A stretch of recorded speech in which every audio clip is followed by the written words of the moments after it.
Hello and welcome to Fixtures on the Case. This is the podcast where we talk to professionals, business owners and industry experts about their lives and their career. My name is Amanda Payne. I'm the host of Fixtures on the Case and the CEO of Fixtures Solicitors based in Ashby. So in today's episode, I'm very pleased to be talking to Tom Blake, who's with Fisher German. Hello, Tom. Hi, Amanda. Afternoon. So if you've got a new client perhaps approach you, is there any sort of top tips that you could give them straight away to think about?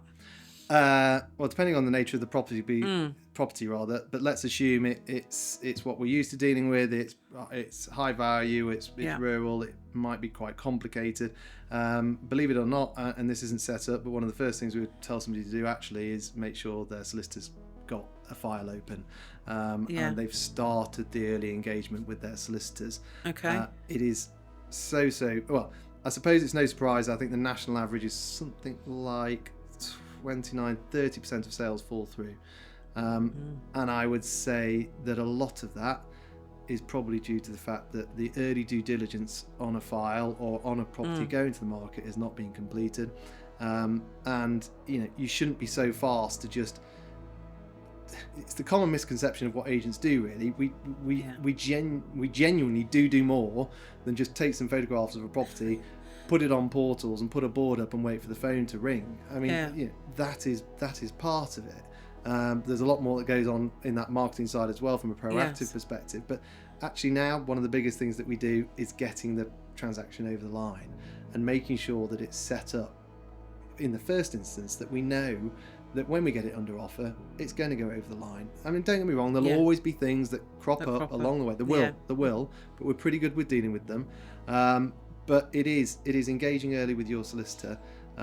It's engaging, maybe there's some planning considerations that you have to look into.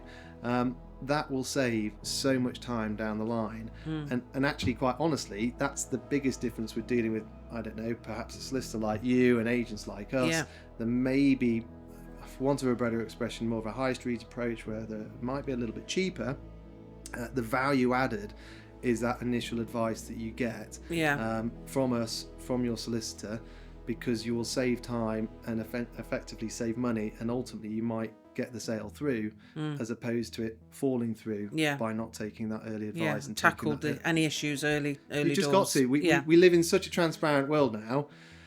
The data's available, isn't it? Well, and everybody's an expert. We touched upon AI, but it's quite a dangerous tool, and we often get things quoted at us that you can tell where it's come from. 100%.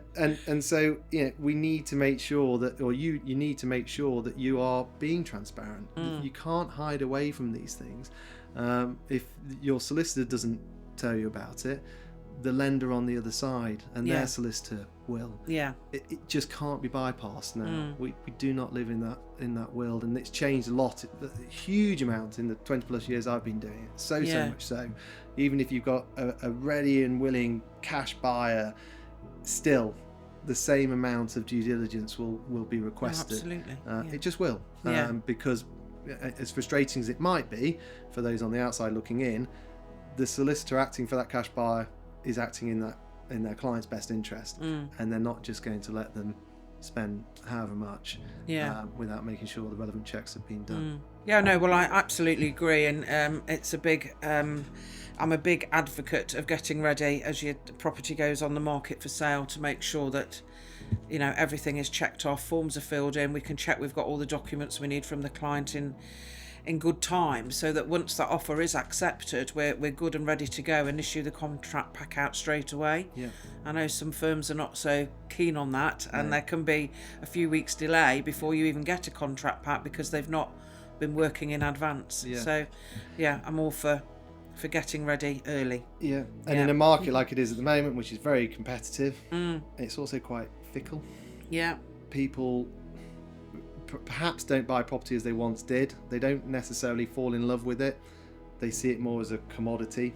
So if something's delaying it, or the slightest thing looks like it's going to delay it, they won't hesitate to look elsewhere, and if something else catches their eye, they'll Yeah. move on. So you must, as you rightly say, you've got to keep the momentum, you've got Yeah. to keep them interested, you've got to have your solicitor issuing that draft contract Yeah. and Yeah, really pre-contract quickly. inquiries really Yeah. quickly, and get everybody engaged, because yes, regrettably, the people do change Yeah. their mind very quickly Yeah. nowadays.